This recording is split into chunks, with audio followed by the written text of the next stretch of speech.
주님 십자가 사랑 우리 제촉하시네. 오늘 들고 예루살렘 향해 일어나. 율법의 완성자이신 예수님에 대해서 말씀을 드리고자 합니다. 마태복음 5장 17절에서 20절의 말씀인데요. 앞부분의 마태복음 5장 1절에서 12절까지는 팔복에 대해서 말씀을 먼저 예수께서 전하셨죠. 그 팔복에 대한 핵심적인 내용은 천국에 들어가는 사람들의 심령의 상태, 또 어떻게 행해야 되는가 하는 것을 팔복을 통해서 말씀을 해 주셨고, 그 다음에 13절에서부터 16절까지의 내용은 우리의 신분이 소금과 빛이다. 그래서 소금이 맛을 잃어버리면 안 되고, 맛을 잃어버리면 길가에 버려져서 사람들에게 밟힌다. 그 다음에 우리는 빛인데 우리의 신분이 빛은 어디에든지 드러나게 되어 있다. 그리고 하나님께 영광을 돌려야 되는 삶을 살아야 된다. 그래 우리의 신분이 어떤 신분인가를 말씀을 주신 거예요. 그리고 이제 세 번째 단락에서 17절에서 20절의 말씀이 오늘 우리가 나누고자 하는 예수님이 율법의 완성자로 오셨다. 자, 유대인들은 성경이라고 말할 때에 우리가 말하는 것처럼 간단하게 성경 이렇게 말 안 하고 창세기, 출애굽기, 레위기, 민수기, 신명기 5권을 하나로 딱 보고 그거를 토라라고 합니다. 토라, 율법. 그 다음에 이제 엘리야, 예레미야 이런 선지자들이 쓴 기록들, 특별히 대선지서들을 선지서들이라고 말합니다. 그러니까 그거를 케두빔이라고 그래요. 토라, 네비임이라고 그래요. 선지서들. 그 다음에 그 나머지의 모든 시가서, 욥기, 시편, 잠언 이런 것들을 아울러서 writings, 글들이라고 말합니다. 그러니까 누가복음 24장에 예수님께서 엠마오로 가는 두 제자와 길을 걸어가면서 예수님이 엠마오로 내려가는 길에 율법과 선지자와 글들에 대해서 말했다라고 되어 있는데 그게 구약 성경 전체를 말하는 겁니다. 구약에 예언되어져 있는 예수님에 대한 이야기를 말할 때, 그러니까 우리 한글 성경의 번역이 율법과 선지자 이렇게 하고 끝났는데 원래는 그렇게 하면 안 되고 번역을 율법과 선지자들과 글들이라고 번역을 해야 됩니다. 자, 그러면 예수님께서 율법을 완성하러 왔다고 왜 이야기하느냐 하면 유대인들이 예수님을 오해하고 자꾸 비방하기 때문에 그렇게 하는 거예요. 왜냐하면 유대인들이 예수님을 딱 보니까 예수님께서 자꾸 그들이 만들어 놓은 장로의 유전, 그러니까 유대인들은 바벨론의 포로로 잡혀가서 70년 만에 돌아온 사람들이 우리가 하나님의 율법의 말씀을 지키지 않아 가지고 이런 문제가 왔구나 라고 생각하고 그들이 율법을 어떻게 지킬까를 그냥 그 말씀을 묵상하며 그 원래의 뜻을 깨달아 가지고 가면 되는데 자기들이 인위적으로 세칙을 막 만들었어요. 성경에 없는 내용을. 그 내용이 이제 굉장히 사람을 피곤하게 만들고 오히려 원래의 성경인 율법의 말씀을 놓쳐버리도록 만들어 놓은 게 너무 많아요. 그게 미드라시, 그 다음에 미시나, 탈무드 같은 그런 것들이 겉으로 볼 때는 엄청 좋게 보이는데 사실은 예수님이 보실 때는 그 장로들의 그런 것들을 모든 것들을 이제 유전이라고 합니다. 장로의 유전이라고 하는데 그 유전들이 오히려 하나님의 말씀을 이해하고 해석을 하는데 정확하게 못하도록 방해하고 오히려 인본주의식으로 해가지고 원래의 말씀과는 전혀 동떨어진 것으로 가도록 행하는 것이 너무 많아서 예수님이 장로의 유전이 잘못된 것을 계속 말해주며 원래의 성경의 내용이 무엇인가를 해석을 많이 해줬습니다. 그래서 예수님이 율법을 폐하려 온 게 아니고 율법을 완성하러 왔다고 하시는 이유가 거기에 있다는 것을 꼭 기억해야 됩니다. 유대인들이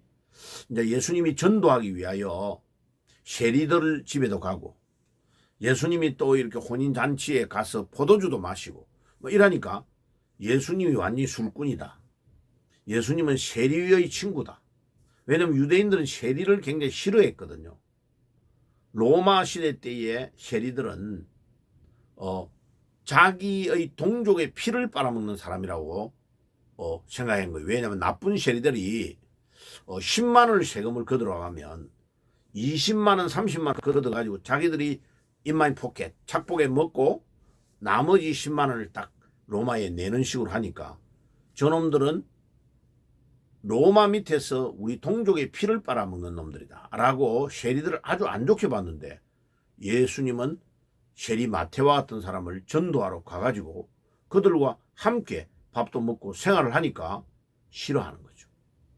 이제 그런 오해 때문에 예수님을 자꾸 마태복음 11장 19절 같은 데 보면 예수님이 포도주도 마시고 세리와 죄인과 교제하고 그들의 친구다라고 예수님을 비방한 겁니다.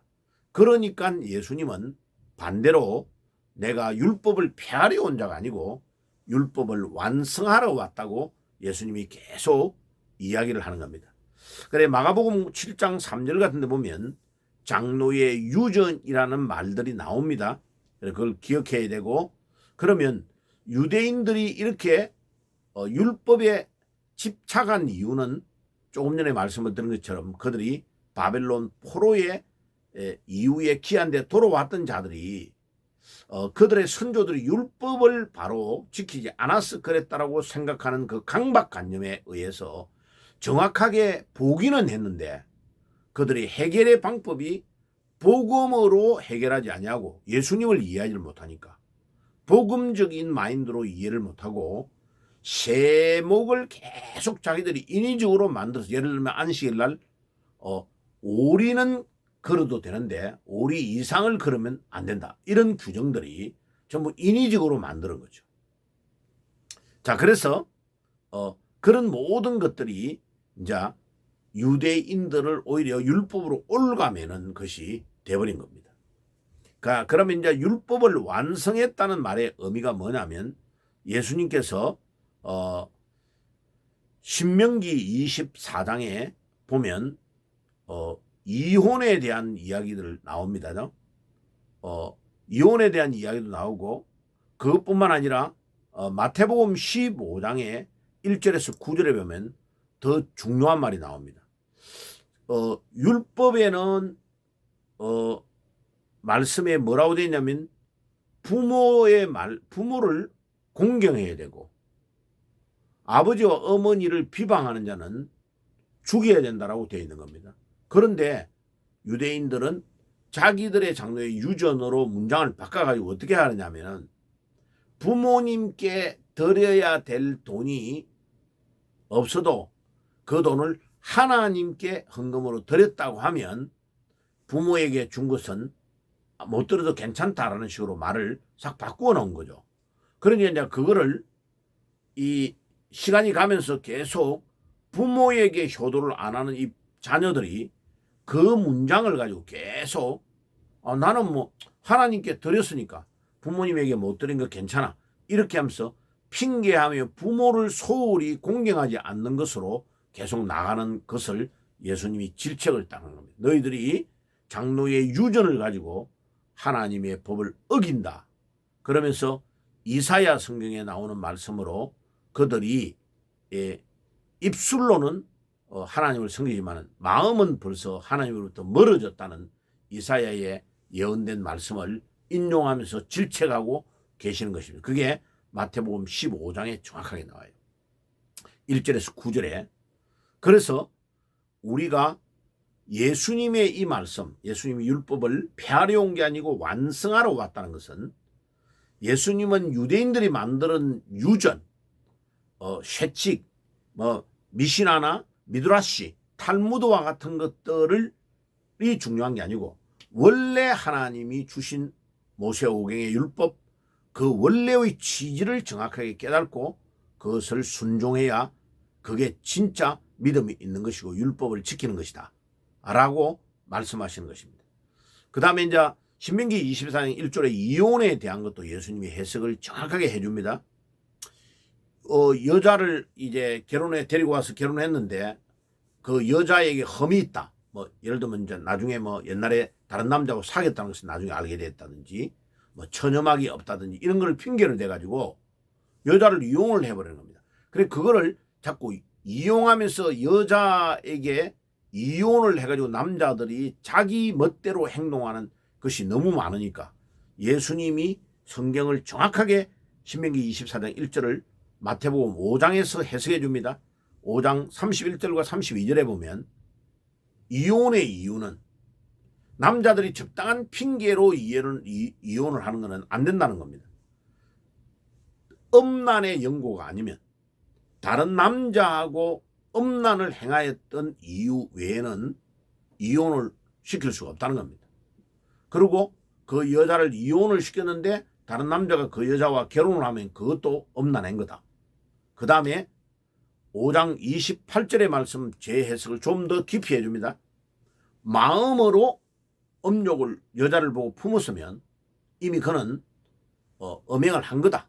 그러니까 행동으로 옮기지 않아도 마음으로 음란한 것은 이미 행동이 나은 것과 동일하다고 예수님이 해석을 딱 하는 겁니다. 그러니까 우리 예수님의 성경에 대한 율법에 대한 해석은 유대인들이 가지고 있는 것과는 완전히 차원이 다른 진짜 하나님이 말씀하시는 그 말씀의 본질을 딱 드러내어서 그것을 잘 지키도록 해야 되는 것이지 인간이 중간에 만들어 놓은 미드라시나 미시나나 탈무드와 같은 것들 때문에 하나님의 말씀의 본질을 훼손하는 일을 하면 안 된다라고 예수님이 성경을 딱딱 정리해서 가르쳐 주신 것입니다. 이게 예수님이 율법을 폐하러 오신 것이 아니고 율법을 완성하러 왔다고 하는 것을 입증하는 중요한 증거 자료들이 되는 것입니다. 그리고 천국에 작은 자와 큰 자가 있는데 작은 자는 계명 중에 지극히 작은 것 하나라도 버리고 또 그같이 가르치는 자가 그렇다. 19절에 말씀하죠. 그런데 큰 자는 계명을 지극히 작은 것을 행하며 가르치는 자를 말한다. 그러면 우리 예수님이 마지막으로 마태복음 5장 20절에 너희의 의가 서기관과 바리새인보다 더 낫지 아니하면 결탄코 천국에 들어가지 못한다는 이 말의 의미가 뭐냐? 정확한 것은 알미니안주의자들이 주장하는 것처럼 행함으로 구원을 얻는다라는 것은 틀리는 생각입니다. 왜? 성경 66권에서 그거를 거부합니다. 절대로 우리 행함으로 구원을 받는 것은 아니다. 믿음으로 구원을 받는다. 그런데 야고보서가 말하는 대로 믿음은 행함이 수반되지 않으면 그 믿음은 가짜 믿음이다. 이렇게 정리가 정확하게 되어야 됩니다. 그죠? 행함으로 구원을 받는 것은 아닌데 우리의 믿음은 머리로가 믿는 게 아니고 행함이 수반되는 것이 믿음이다. 그러니까 행함이 수반되지 않는 믿음은 믿음이 아니다는 거예요. 솔라 피데 오직 믿음으로 우리가 구원을 얻는다. 오직 의인은 믿음으로 말미암아 구원을 받는다 라고 할 때 그 믿음은 행함이 수반되는 믿음을 말합니다. 그러면 목사님 구원받았으니까 내 마음대로 행동해도 되겠네요? 아닙니다. 하나님의 자녀이기 때문에 만약 행함이 따라오지 않으면요 하나님의 자녀를 하나님이 치시고 때리십니다. 왜? 육신의 부모도 자기 자녀가 말 안 들으면 때리고 혼내잖아요. 하물며 전능하신 하나님이 자기 잔이 된 자를 방치하시겠나고? 안 하죠. 하나님 끝까지 우리를 때리고 혼내고 견인해서 천국으로 우리를 끌고 가시는 것입니다. 그거를 성도의 견인이라고 합니다. 그죠? 절대로 하나님은 우리를 방치하지 않습니다. 하나님의 자녀들을 지키시고 이끄시고 잘못하면 혼내시고 하나님께서 징계하시는 하나님이십니다. 자, 그래서 이 성도의 의는 어디에서 나오느냐? 출애굽기 19장 6절과 레위기 11장 45절에 보면 내가 거룩하니 너희도 거룩해라. 여러분, 우리가 율법을 지킬 때 우리의 노력으로 절대로 다 지킬 수가 없습니다. 그런데 하나님의 존재 자체가 거룩이기 때문에 우리가 거룩으로 나아가야 되는 거죠. 그것도 우리의 힘으로 아니고 힘으로도 능으로도 안 되는데 오직 하나님의 신으로 하나님의 성령으로만이 거듭날 수 있고 거룩해질 수 있는 것입니다. 그러니까 우리가 하나님의 능력을 덧입고 나아갈 때만이 우리가 하나님의 거룩으로 나아갈 수 있고 하나님이 우리에게 주신 말씀과 율법을 지킬 수 있는 능력이 있는 것입니다. 그러니까 지킬 수 있는 능력이 우리로부터 오는 것이 아니고 하나님으로부터 주어지는 겁니다. 그래서 어저께도 제가 말씀드렸잖아요. 5가지의 능력을 받아야 돼요.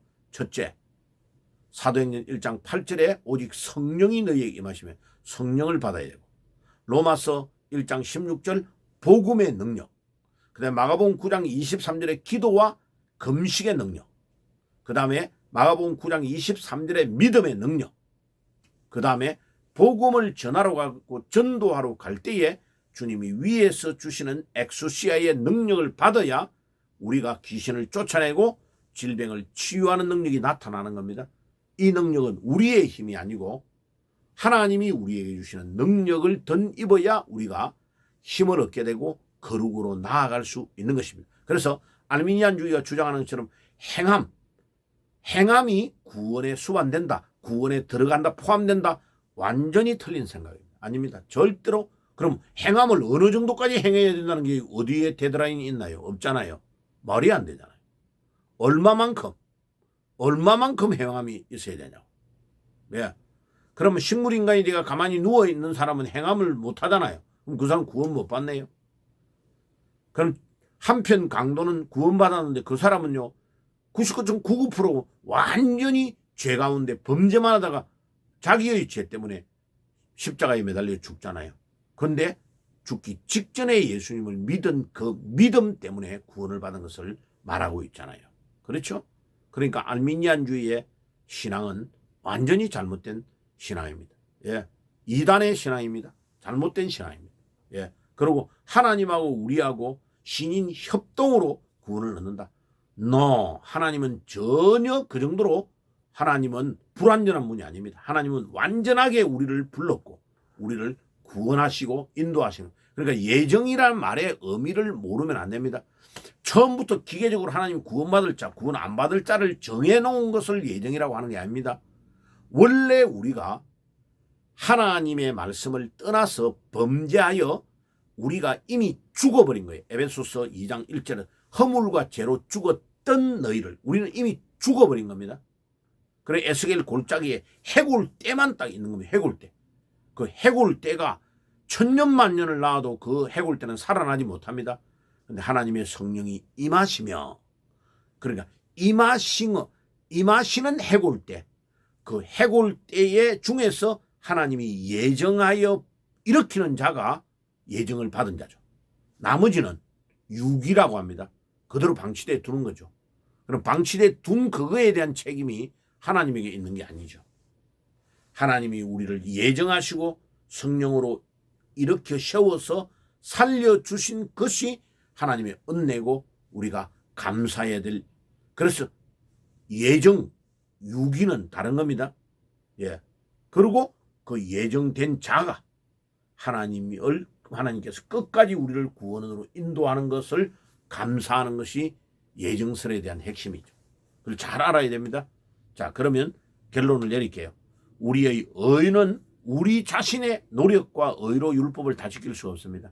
하나님이 거룩하니까 우리도 거룩해져야 되는데 그 거룩도 하나님의 은혜로 우리를 덧입혀 주셔야 우리가 거룩해질 수 예수 그리스도의 보혈의 피로만이 우리를 깨끗하게 씻을 수 있습니다. 그리고 바리새인과 서기관들보다도 나아야 된다는 것은 우리의 신분이 소금과 빛이기 때문에 최소한 서기관과 바리새인들이 지키는 율법의 의식만큼은 우리가 가져야 된다는 것을 말하는 겁니다. 서기관과 바리새인보다 낫지 않으면 결단코 천국에 들어가지 못한다고 하는 말이 우리가 우리 서기관과 바리새인보다도 나은 우리의 행위로 구원을 얻는다고 말하는 거하고 다른 거예요. 전혀. 우리가 그들만큼 율법의 의식을 가지고 지키려고 노력하는 것은 그들보다 나아야 된다는 것을 강조한 거죠. 그걸 잘 알아야 됩니다. 그리고 마태복음 22장 23절과 37절에 보면 그 모든 율법사가 무엇을 행하여야 구원을 얻느냐고 할 때에 예수님께서 행함으로 구원을 얻는 것을 말하지 않습니다. 하나님 사랑과 이웃 사랑, 율법의 핵심은 하나님 사랑과 이웃 사랑이다. 그러니까 우리가 하나님을 사랑하고 이웃을 사랑하는 그것이 율법의 완성이에요. 하나님을 진짜로 사랑하잖아요. 그러면 하나님의 말씀인 율법을 지키려고 생명 걸고 노력하게 돼 있죠. 하나님을 사랑하는 자는 그거를 다 지키는 것 때문에 구원 얻는 것이 아니고 하나님을 진짜 사랑하는 자는 하나님의 말씀을 지키려고 목숨 걸고 노력하는 거죠. 자, 그래서 율법의 완성자이신 우리 예수님만 따라가면 우리는 부족하지만은 완성이 예수님으로 인하여 되는 줄 믿습니다. 아멘. 기도하겠습니다. 하나님 우리 아버지 감사합니다. 오늘도 율법의 완성자 되시는 주님을 묵상했습니다. 오늘도 말씀을 들은 모든 주의 종들에게 은혜를 다하여 주시옵소서. 예수님의 이름으로 기도드리옵나이다. 아멘. 지금은 우리 주 예수 그리스도의 은혜와 하나님 우리 아버지의 사랑하심과 성령님의 교통하심이 오늘도 율법의 완성자이신 예수님을 따라가기를 소원하는 모든 주의 백성들 머리 위에 지금부터 영원까지 항상 함께 계실지어다. 아멘. 영원한 주님 십자가 사랑 우리를 제쳐하시네. 오늘 들고 예루살렘 향해 일어나 너 거침없이 나아가라. 영원한